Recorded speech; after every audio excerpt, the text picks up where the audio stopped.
起锅，起锅，起锅。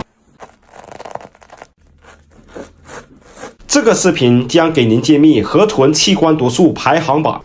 Hello， 大家好，我是老郭。应粉丝要求，今天给大家讲一读物，就是它——河豚。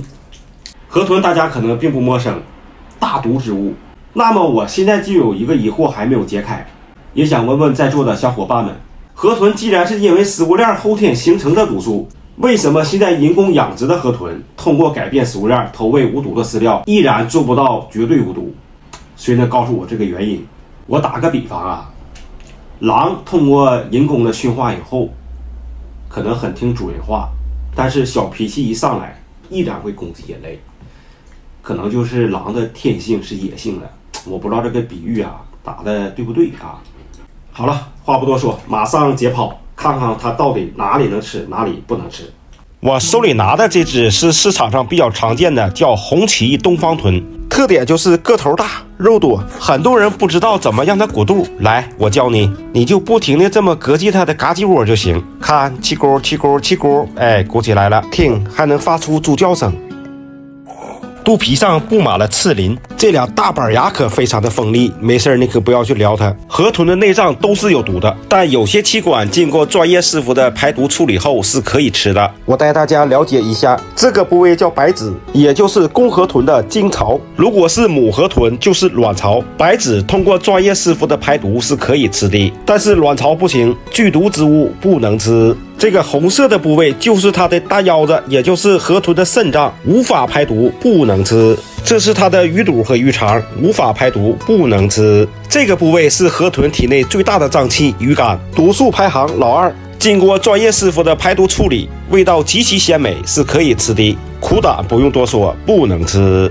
里面有一对血核，也是它的脾脏，无法排毒，不能吃。这是它的鱼鳔，一层撕了皮扔掉，这层薄膜就是它的气囊，撕了皮扔掉，然后剪掉鱼鳍，开始扒皮。鱼皮也是有毒的，经过排毒师傅的处理是可以吃的，口感梗啾啾的。鱼的眼睛必须去掉，无法排毒，不能吃。这还有一颗心脏，大寒之物，大毒之物，不能排毒，不能吃。最后把鱼鳃和鱼牙去掉，剩下的肉也需要经过排毒处理方可食用。这就是河豚所有器官的毒性排行榜。经过去血排毒后，能吃的部位分别是鱼肉、鱼肝、白质、鱼皮，剩下的全部扔掉。您记住了吗？能否3连鼓励一下？感谢您了。友情提示啊，如果要是有想尝河豚之鲜的朋友们，大家记住了啊，一定要去找那种经过系统培训的啊，持证上岗的专业人士啊，去到那里面去品尝也好，或者是购买也好啊，千万不要自个去尝试，毕竟是大毒之物啊，要对自个的身体健康负责任。我这个呢也只是说给大家做科普用啊，我呢也不会去吃，因为我毕竟没有这个专业宰杀河豚之子的这个证啊，所以说我也不能去误导大家，所以说大家一定要重视起来啊！好了，这期咱就到这里啊，别忘了点赞关注，下期内容更精彩，拜拜。扇贝的内脏到底能不能吃？虾夷贝从外部体貌上来看，一般有3种颜色，会随着海域的远近依次为黑色、棕色、白色。口感上，我认为黑色的会更好一点。如何挑选肥的虾夷贝？看这里，从侧边的壳缝中隐约能看到红色的黄，这种扇贝必肥无疑。吃虾夷贝最佳的季节就是3月份到5月份，6月份以后它就甩籽了，瓀就空了。虾夷贝吃就吃活的，即便是刚死的扇贝也会腥臭腥臭的，而且这个柚子会变得白不呲啦、软塌塌的。很多人不会抠扇贝取肉，一抠细嫩。来看好了，咱就抠这个大的啊，用刀紧贴平面这层壳，用削的方式，哎，你就这么削。看，这一点肉都不浪费，这就是虾夷贝的全貌。这是它的裙边，连接着外套膜，这些小黑点就是它的眼睛。裙边还有个功能，就是能合成体液中的碳酸钙，形成外壳。丝状的东西是它的鳃，呼吸和过滤海水用的，还有很多的泥沙不能吃。裙边的口感梗啾啾的，是可以吃的。这个部位是性腺，精华所在，嘎嘎香。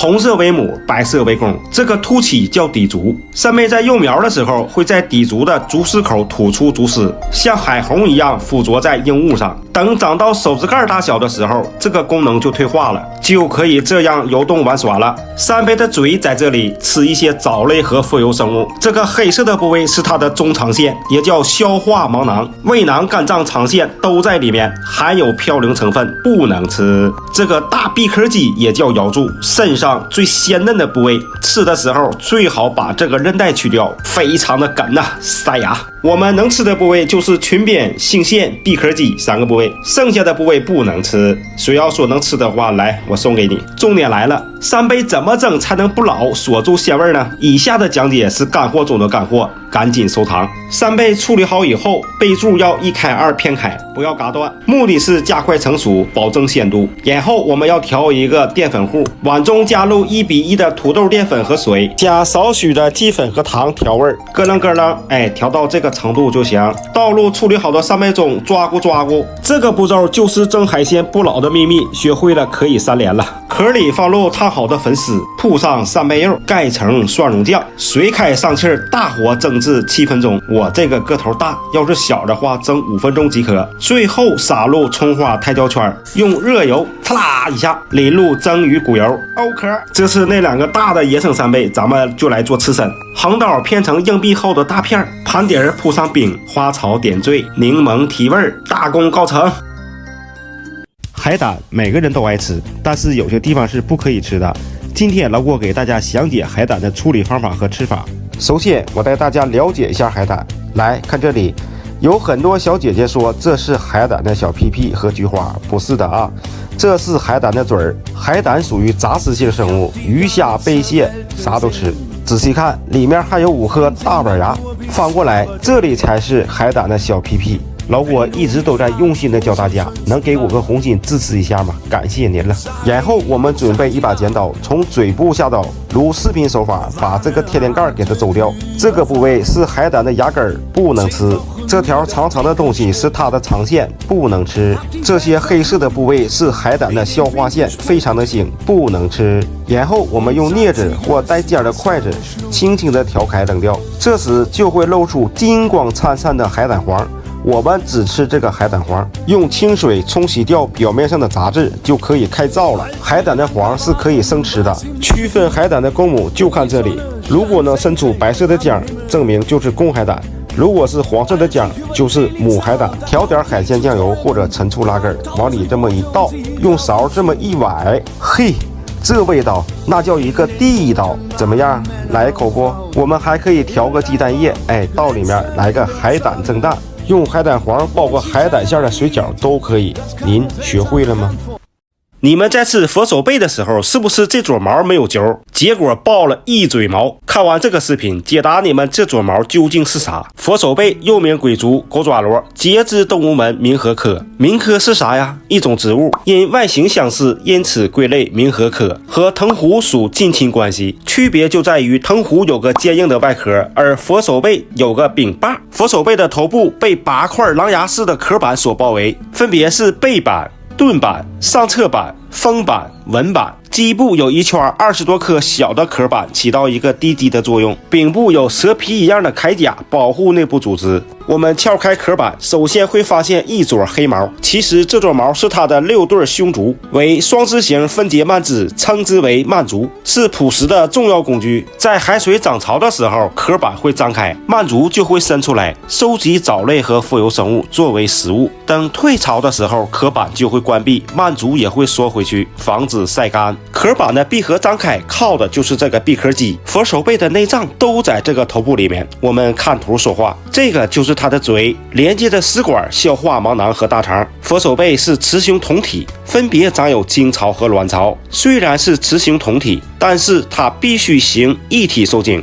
在慢煮里面藏有一杆加油枪，在繁殖期间，离它近的都是它的交配对象。加过油的卵子会从排卵口排出，这时候这枚卵的变态发育就开始了。雌鼠会孵化成一个无节幼体，在海中漂浮，过着几天游离失所的日子。过一段时间开始变形，会发育为现界幼体。这个时候它已不再进食，开始找家了。它就在海里呀这么溜达，这块待会儿不行，闷得慌。哎，这块有块石头，到这里凉快吧，还是不行，太冷了，容易感冒，去别的地方再转转。我操，这个地方好啊，三室凉厅，不仅暖和还安全。他立马就付了首付，这时候就会从他触角吸盘上的开口分泌出胶水，开始进行附着。这个胶水的质量可是杠杠的，防水、防冻、防烫、防腐蚀。然后便开始了终极变态发育，开始变形。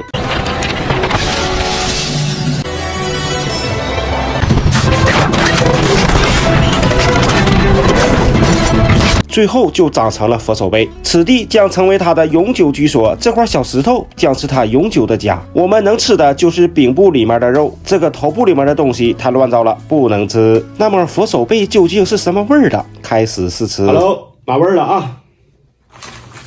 上好的食材呀，往往只需要最朴素的烹饪方式啊。我呢，只是简单的水煮了一下啊，2分钟就好了啊。闻一下味儿。这个味儿像啥呢啊？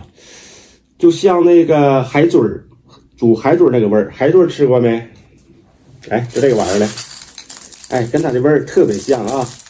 哎，如果你黑的没吃到过，这个吃到过没？跟它也特别像啊。就这个玩意儿，味儿是一样的。咱们试一下它的这个肉啥口感的啊。吃这个比较简单，就这个皮儿啊。这个皮儿啊，哎，你这么一扒，哎，扒就下来了，看到没？脑袋这块一揪，哎，反正又小点啊。来一口，我买下味儿啊，奢侈。柚子是挺 Q 的啊，不是太哏啾，反正这个东西小点儿，这玩意儿吃就给吃大的过瘾。这玩意儿啊，就适合小两口啥的，没事啊，打牙祭。就点小酒，配点瓜子儿，唠点闲嗑，该有多汁儿。好了，这期呢咱就到这里啊，完下期的内容肯定你们没见过啊。完了，咱们下期再见，拜拜。海月水母每个人都见过，但你一定没吃过。那么海月水母到底能不能吃？有没有毒呀？本期视频咱们就好好的探索一下神奇的海月。有人肯定得问，老郭这么用手捧着，不怕被蛰吗？海月虽然有毒，但在水母里算是毒性小的，像我这个还未完全长大，几乎没什么毒性。但你们千万别用手摸，我的手抗蛰。海月不同于海蜇，它的触手是长在伞状体的边缘，大家现在看到的就是它的触手。成熟的个体会有带毒的刺细胞，可以射出毒液。像我这只还未长成，还很年轻。这些触手不仅是它的捕食工具，也是它的感觉器官，可以感知几百海里的风暴来临。来，我们看一下它的具体结构。它全身透明，大家在水族馆看到的五彩斑斓的颜色都是灯光照的。身体97%的成分是水，由伞状体和与之相连的口腕部组成。伞状体是一些蛋白质及粘多糖物质组成的凝胶状质地，非常的脆，一碰就会碎。但大家放心，它的自我修复能力和再生能力非常的强，外胚层会产生再生细胞，即便就剩一疙瘩，也会继续珊瑚的存活。伞状体还分布着白色的脉管，这些脉管负责输送营养物质。伞状体在收缩运动时会喷射出胃腔里的水来产生浮游动力，同时也形成了体腔内换水来完成气体交换。说到浮力，除了通过收缩产生的浮力动力外，它自身还会产生一种气体作为浮力，它会制造一氧化碳。大家注意看，伞盖里的这些气泡就是一氧化碳，它会随着环境的变化自行调节气体含量来完成上浮或者下潜。怎么样，是不是每个人都觉得水母的结构简单？其实老复杂了。咱们接着看，这块有4个马蹄状的东西，有人说是生殖腺，还有的人说是消化器官，2个说法合二为一就对了。生殖腺和胃都是长在一起的，但它的胃并不是囊状，而是一种丝状的结构，外圈才是它的生殖腺。胃室会分泌一种消化酶，将食物分解。那么海月水母如何区分公母？就看生殖腺就能区分出来，乳白色的为公，带色的为母。好了，我们再看一下它的嘴，嘴由2个部分组成，这个条状的部位是它的口腕，主要负责运送食物，都运哪里去了呢？注意看。这个部位叫垂唇，我们可以看出水母是个辐射对称的结构，这个嘴大概就是这个样子。水母吃一些浮游生物、软体动物、多毛类和甲壳类为食，然后顺着这些沟槽就进入胃腔了。这个嘴同时也是它的排泄口，共用一口。重点来了，海月水母既然能吃，那么怎么吃？作为海绵人都是凉拌，先把里面的内脏摘掉。用抠鼻杆的手法就都抠出来了，然后准备一盆冰水，把水母放在冰水里面浸上半个小时，一定要多浸一会儿，去除一下咸味。趁这个时候，我们调个料汁儿，碗中加入1品鲜酱油，少许醋精。为什么不加白醋而加醋精呢？因为水母的体内有可能含有海洋弧菌，醋精的酸度更容易杀灭这种弧菌。然后放入灵魂、麻子酱、辣椒油，调味只加入糖就行了。这个汁儿是一个大酸甜的口，把汁儿调匀后倒入料理机，再放入青红椒、姜、蒜、香菜进行搅拌，这样处理料汁儿更有味儿，滤掉渣渣就可以了。这汁儿绝了啊！把冰镇好的海月改刀成条，切完后晶莹剔透，丝丝滑滑，注入灵魂，花草点缀，最后来朵大红花，来准备奢侈。生吃海月水母，估计全网我是第一个。海蜇既然能生吃，它也一样能够生吃。来，你们也尝尝。粉丝先吃，吃。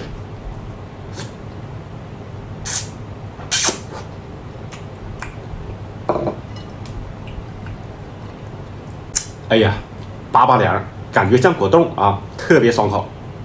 再来一口。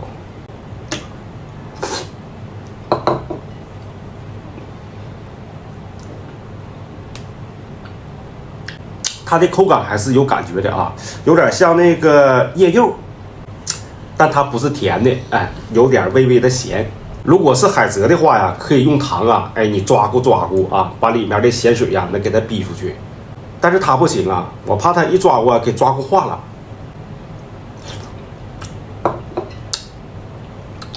没有海蜇那种咯叽咯叽的那个脆感，但总体来说感觉差不多。夏天解暑小凉菜啊，就吃这么一个感觉。做总结啊，处理这种食材，如果是鲜食的话，一定要注意2点。第一啊，必须湿透才能处理，用凉水呀多浸一会儿。2，拌的过程中啊，尽量用醋精啊，醋精的酸度啊能够有效的消灭弧菌，因为它的体内不有很多海水嘛，弧菌有可能寄生在这个水母体内。本期视频呢，就是想告诉大家啊，不要乱玩乱吃水母啊。如果想吃的话，一定要注意方式方法。好了，完了这期呢咱们就到这里啊，感谢大家的点赞，我们下期再见，拜拜。